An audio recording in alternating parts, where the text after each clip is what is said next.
Hello, it's Ravenous KELLS, and this is episode 11 of Jizz in My Pants, Jizz. And I'm going to go ahead and get started because I have so many good questions and I am trying to make this as short as possible. Alright, so Bob314 asks, how did you learn to edit like that in your Teamtage? Well, I just keep practicing what I have. I have Sony Vegas, and I have After Effects, but I don't use After Effects that much because I'm still a noob at it. But I have discovered a lot of things by just messing around with the programs that I have, and of course I've seen montages and mini edits that I really liked, and so it kind of helps me give an idea of what I want my style to be. So you can probably go around, watch some videos, and you'll be inspired, and then you just mess around and let your creativity hit you. So Ying Yang Fan asks, has peer pressure influenced your life? And yes, it has. And what has it done, and how did you feel about it? It has helped me learn that I should take what people tell me to do as suggestions. So I don't go ahead and do exactly what they say right away when they tell me, because one, I have to make sure that I feel comfortable with what I am making the decision about, and I have to feel confident in order to make that decision without having peer pressure. And it's different when friends give you help and say, maybe you should, do this, I'm giving you my opinion. Yeah, that's completely fine, but peer pressure is when people tell you what to do, and when that happens, you can kind of either brush it off or take it as a suggestion. So don't do exactly what people tell you to do, just, say, okay, I might think about it. And let's see, Just a Nobody's asked, when and how did you first meet Jizz, and how was Ravenous first created? I first met Jizz when I just surfed YouTube and I found his page, and I listened to a dual comm of his with Black Ops gameplay, and I really liked his voice because it was just so soothing, and I really liked what he was talking about. I thought he was really funny for one, and I liked that. And this was before I even had like a couple hundred subs, so I was commenting and we talked about basketball, and that's what really brought us together to continue talking. And that's how it happened. I mean, I can tell you a whole lot about Jizz and me, like the whole story of us, but it would take forever. And your second question, so Ravenous was first created originally when I was thinking about my own gamer tag. I wasn't planning to have a team at all. I was just going to go solo. And so I met someone who I played a lot with on Xbox, and he wanted to be YouTube famous, And so he decided, it'd be cool if I was your Ravenous blank. And I said, oh yeah, that'd be pretty cool. And so we eventually had a lot of people joining, and it was kind of all for just montages. And it wasn't really that awesome because they just wanted to play to get clips and whatnot. And I didn't like that. And eventually they all left because they were like, well, we don't play that much and I want to get YouTube famous and etc. And I was like, well, then fine, go ahead, leave. And so it first started with Jizz becoming a Ravenous. He was the very first one, I would like to say, of this new family, this new idea of what a team really should be. And ever since then, nobody has asked, whoever's on Ravenous right now has not asked me to be on the team. I asked them. And so people who ask me, can I be on your team, it's not going to happen. just letting you guys know right now. So the Kamikaze asked, if you could have a luncheon with any three people from any time period, who would they be? One would be Martin Luther King Jr., two would be Abraham Lincoln, and the third one, it would be with whoever wants to be my date. Oh, I'm so funny. Okay, yeah, so Martin Luther King because, both of them, because they both have overcome something really huge and something that was a big deal back in their time period, and they were just people.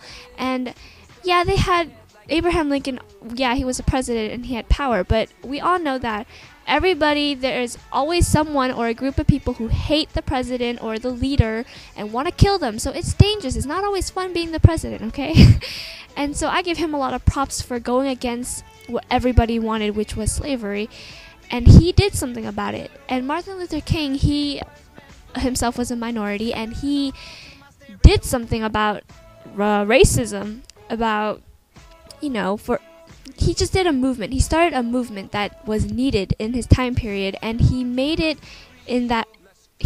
so, he did such a good job that now in our future, racism is not what it used to be. And that's why these two people are fucking amazing, and I would love to have some freaking cookies with them, and I would do a commentary with them. I don't care. Alright, Mike Sherps asks, what's your opinion? Oh, I'm sorry. He also asked, okay, I'm sorry. Kamikaze also asked, what makes KELLS angry, and how do you overcome your anger? Well, Black Ops makes me angry, duh. I'm not lying, it does make me angry. But what really makes me angry is people who intentionally want to hurt other people, such as by doing stealing, murder, I guess any crime you can think of. And of course, ignorant people or people who choose to just do things out of their own benefit, selfish people. I can go on. My list can go on. And how do I overcome things like that is by doing the complete opposite. I spread what I know, which is, wow, it sounds weird. I spread my love, I spread my care, and I teach people whatever I know. I teach people how to be better people, and that's how I overcome my anger. So Mike Sherps asked, what's your opinion on higher education? Do you believe it's worth going to a university? Yes. Yes, I do. And he said, do you believe it? Because we have very little jobs in the market. And yes, definitely, because going to school is not only to get a job, it's to work on yourself as a person. And going to college for the experience, you get to meet people, you get to work on your skills, your strengths, your weaknesses, you get to be independent, and you get to really think about what the world is all about. And yeah, of course, getting a job is important, making money is important, of course, but our economy is always going to be like a roller coaster. It's always going to be up and down, up and down. So yeah, maybe we won't get money right away when we graduate, but at least we get something that's more valuable, which is our education. What we know, what we choose to do with our lives, that's a lot more important than just making money. So Cheesy X Lewis asked, who do you think really discovered America? The Chinese? Nah, I'm just kidding. Indians did. And let's see, Unknown Epicness asked, how do I feel about people being racist? And how, if you could bring back anything from the 70s, what would it be? So I don't take racism as seriously as I probably would if I were to live in the time period of Martin Luther King Jr. and Abraham Lincoln, like I said. And I wouldn't just take it seriously. Anybody can be like, hey, you fucking Chinese bitch, you fucking suck, go back to your country. It's like, gee, thanks for acknowledging that I'm Chinese and I'm not just any other Asian. I'm kidding. I don't take it too seriously. And I don't think a lot of people should, because we don't live in that time period anymore. It's 2011. People need to grow the fuck up and stop trying to bring back shit that people have fought for to get rid of. And for your second question, I would love to bring back the suits for men. Like, they could wear suits, be formal, whatever, every day, and it wouldn't be looked upon as, oh, you're just trying to be extravagant. No, it was just, they want it to be professional, and it's nice. I think that'd be really cool to bring that back. And what do I think is the most important piece of clothing, asked by DSXHD? The jacket. Lemar and NJM Ninja 24 asked, what college do you go to and why?